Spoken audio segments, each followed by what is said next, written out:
Citizens marched this Sunday in the Dominican Republic to call for significant investment in the health sector.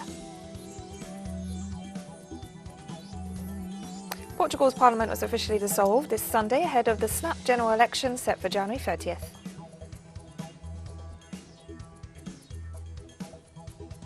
A young Palestinian man was killed on Saturday night when Israeli police opened fire on him at point-blank range near Damascus Gate in occupied East Jerusalem.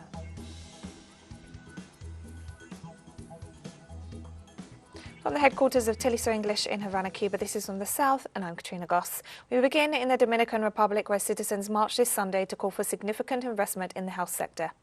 The Alliance for the Right to Health organised a march in the capital to voice demands that also include better quality health spending, the signing of a political and social pact to prioritise and relaunch the sector, and a 10-year plan focused on promoting a healthy lifestyle and preventing diseases.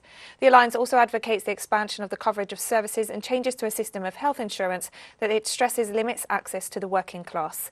The Alliance has called to increase annual health spending to 4.5% of gross domestic product by 2024 and demands that 33% of that budget be invested in primary health care.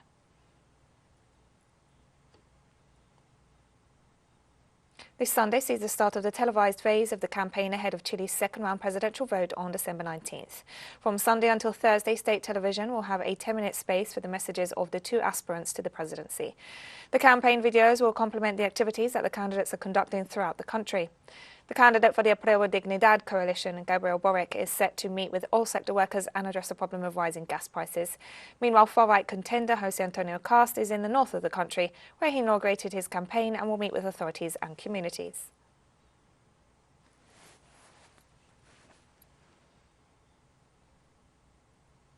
Honduran President-elect Xiomara Castro has been the protagonist of two historic milestones. Not only is she set to become the first woman president of the Central American country, but she was elected on November 28th with the most votes in its electoral history.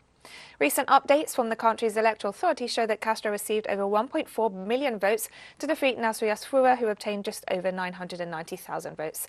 Castro's victory comes at a time when the country is facing major economic difficulties that have forced thousands of citizens to migrate in search of better opportunities. With more than 80% of the ballots counted, Xiomara's irreversible victory marks a return to a path of democratic transformations. A woman is needed to assume the presidency of the Republic, who will manage funds with transparency and who will say no to corruption in Honduras. In Brazil, protesters are taking to the streets to demand an end to neoliberal austerity policies of the Jair Bolsonaro administration, which have resulted in increased poverty. Our correspondent Brian Meir brings us the details. This weekend, thousands took to the streets in 18 cities across Brazil to protest far-right President Jair Bolsonaro. The protest was called by Brazilian feminist organizations and supported by the unions and major social movements like MST. The theme of the event was Bolsonaro Never Again. To take power, we need to run for office, come out on the streets and demand policies, because a new day is coming when Brazil will develop again, and this will be due to the fight of the women and the people who have always fought for and honored their country. Out with Bolsonaro. According to studies cited by the CUT Labor Union Federation, the Bolsonaro government's disastrous strategy of implementing neoliberal austerity cuts during a period of stagnation and recession has resulted in an additional 14 million Brazilians falling below the poverty line. And this increase in poverty has had a disproportionately negative effect on women. We warned everyone in 2018 about what a Bolsonaro presidency will mean for women. He is sexist, misogynist, racist, and has destroyed our country. This is why we are on the street, to encourage everyone to rebuild Brazil.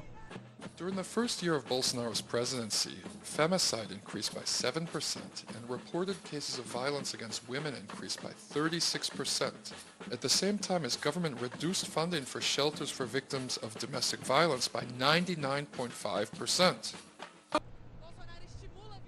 Bolsonaro encourages violence against women. He destroys all policies to fight this violence. So we are on the street to say that this government is our enemy and that we are joining forces to end this government and say Bolsonaro never again.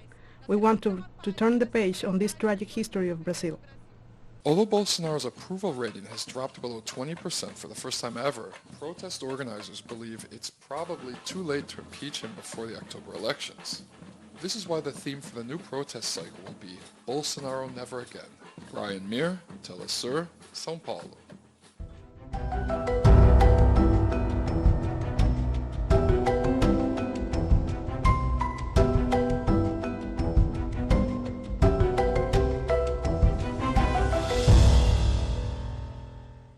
The Cumbre Vieja volcano on the Spanish island of La Palma continues emitting lava and gases in its 11th week of activity.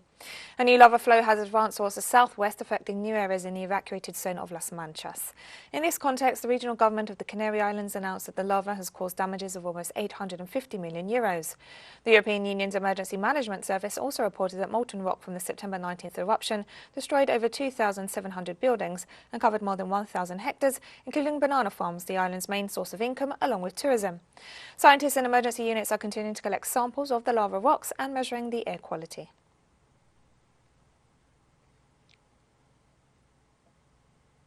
Rescuers in Indonesia raced to find survivors in villages covered by ash on Sunday after the eruption of Mount Semeru killed at least 13 people and left dozens injured.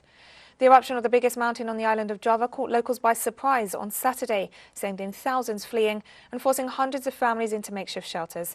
At least 11 villages in East Java were coated in volcanic ash, submerging houses and vehicles, smothering livestock and forcing at least 900 evacuees to seek shelter in mosques, schools and village halls. President Joko Widodo ordered a rapid emergency response on Sunday to find the victims after the scale of the disaster became clear. A family of 5 people went missing here in this spot. In this village, in total 10 people are missing. And we'll be right back after this very short break. Don't go away.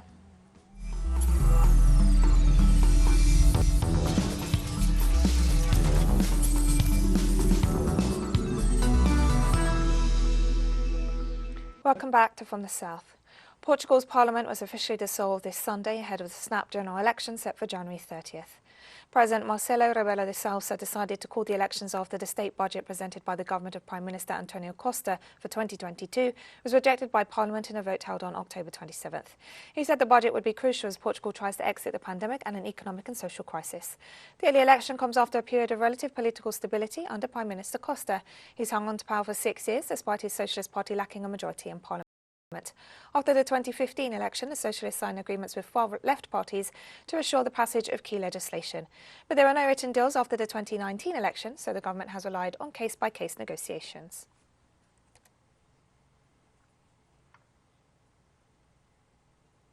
On a visit to Greece, Pope Francis denounced the abandonment of asylum seekers by Europe, describing the plight of thousands who try to reach the territory as a shipwreck of civilization.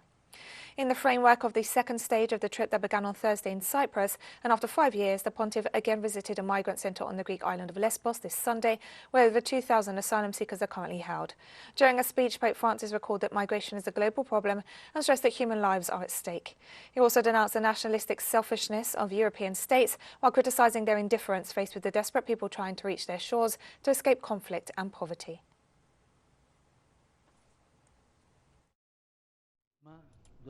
Yet, with deep regrets, we must admit that this country, like others, continues to be hard-pressed, and in Europe there are those who persist in treating the problem as a matter that does not concern them.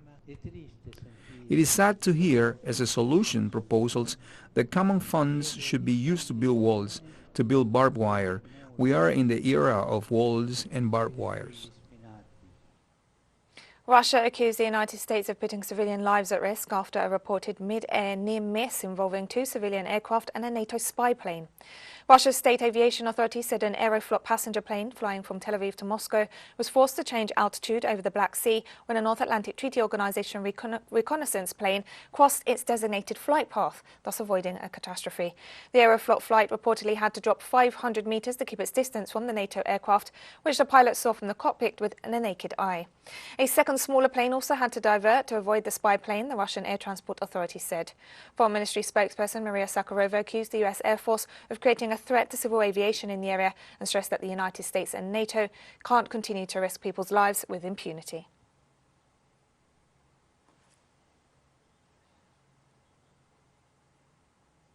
Indian security forces opened fire on civilians late on Saturday in the country's remote northeast region, which borders Myanmar, killing at least 13 civilians.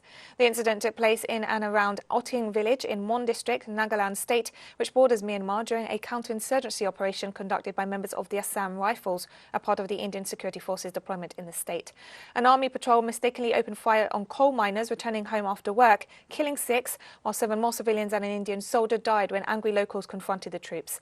Nagaland's chief minister stated that a probe is being conducted and the guilty parties will be punished, claiming the incident was due to an intelligence failure.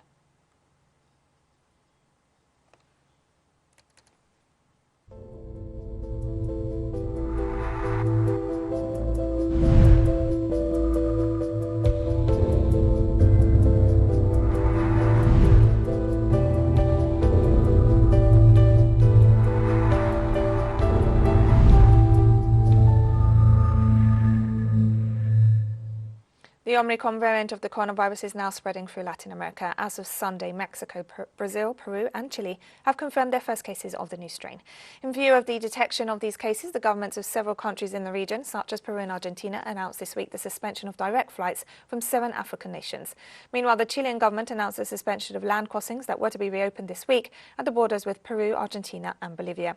The Pan American Health Organization informed it's analyzing the situation and made a call on authorities to pay attention to the increase in infections and the low vaccination rate in some countries of the region.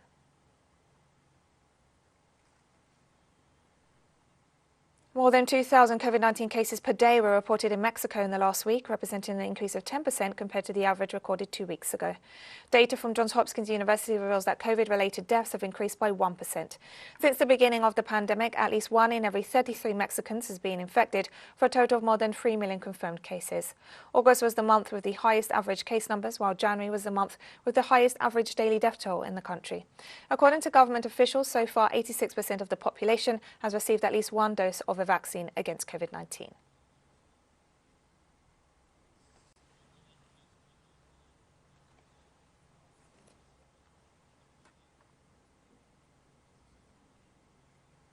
And Mexican authorities are continuing to vaccinate teens after some in-person classes began in November.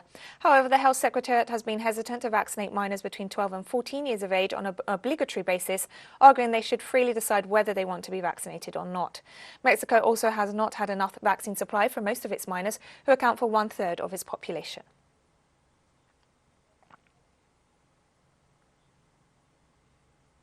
Protests spread in Denmark against new COVID restrictions as European nations see a rise in mobilizations led by the far right and conspiracy theorists. Protesters marched this weekend through the streets of Denmark's capital, Copenhagen, to express anger at health restrictions in place against the coronavirus. Denmark reintroduced mandatory face coverings in some places and on public transport on Tuesday. Anti-vaxxers have fueled sometimes violent protests across several European nations in complete disregard for public health.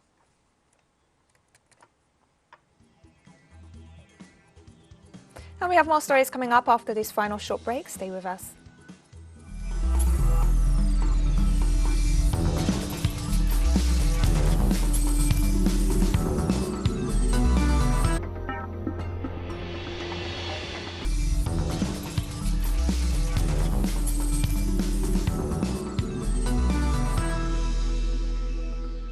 Welcome back to From the South.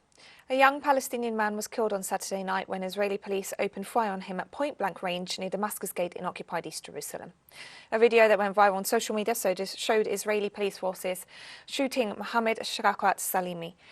Israeli reports claim that the young Palestinian man had attempted to stab police officers at the scene prior to the incident, an excuse used repeatedly by the Zionist regime to justify its executions of Palestinians. The Palestinian Red Crescent Society said that the occupation forces denied its medics access to the scene of the shooting to provide first aid to Salima shortly before his death was announced.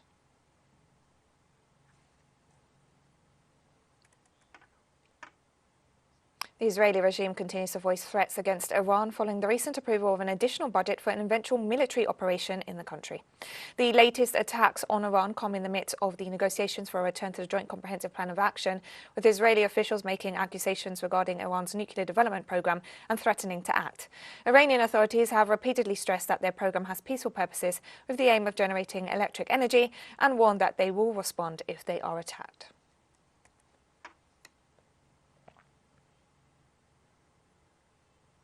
Syrian troops and locals continue to be deployed in the northern province of Deir ez-Zor, where they're working to rid the territory of the last remnants of terrorist groups and the United States illegal occupation troops. The mobilizations are focused on forcing the foreign troops to withdraw from an illegal base in the area.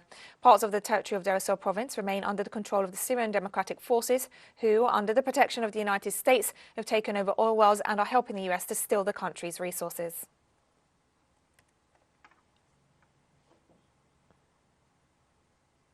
Dozens of Afghan women protested on Sunday against a statement issued by the Taliban banning forced marriages, stressing that there were further issues that needed to be addressed. The protesters say the statement implies that women's only problem is forced marriage and that the decree didn't mention whether girls would be allowed to return to school or if women would be able to go back to their jobs. Currently, girls from grades 7 to 12 across the country are not allowed to go to school.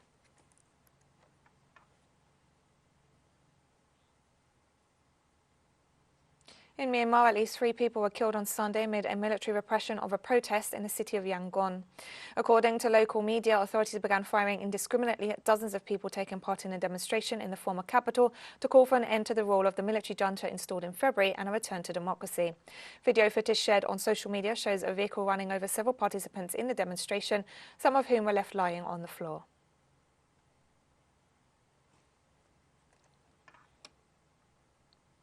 The International Forum on Democracy kicked off in Beijing on Saturday with the theme of shared human values. Heads of state and intellectuals from over 120 countries and regions and more than 20 international organizations participated in a 2-day event held both online and in person. Hosted by the Publicity Department of the Communist Party of China Central Committee, the event aimed to boost exchanges and mutual learning and advance the development of countries around the world. Participants agreed that democracy has to really work for the people and not follow hegemonic forcibly imposed models in an event that comes prior to US President Joe Biden's Democracy Summit to be held next week. Guests also shared their thoughts on democracy's origins, values and principles, calling for multilateralism and cooperation. As COVID-19 continues to ravage the world, humanity faces increasing deficits in governance, trust, development and peace. Democracy is a shared pursuit of all the people in the world. We should promote solidarity and cooperation, as well as put an end to separatism and confrontation. Democracy is neither a decoration nor an ornament. What really matters is that it actually works. If it can't put people at the center and improve people's well-being, no matter how delicate the ornament is or how exquisite the rhetoric is, this kind of democracy is just bragging and deceiving oneself as well as others. Gambia's incumbent President Adama Barrow appeared on course for re-election after voters took to the polls on Saturday. According to the Independent Electoral Commission, partial results from most districts placed Barrow in the lead after Saturday's crucial polls for the young democracy. Barrow, who ousted long-standing ruler Yahya Jammeh 5 years ago, was well ahead of his main challenger, Osanahu Dabu, in results published by the Electoral Commission for almost 40 districts out of 53 nationwide.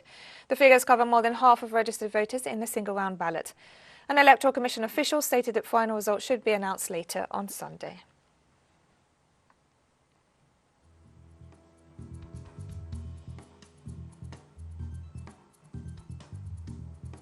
And we've come to the end of this news brief. Remember, you can find these and many other stories on our website at telesurenglish.net. You can also follow us on social media for all the latest news. We're on Facebook, Twitter, Instagram and Telegram.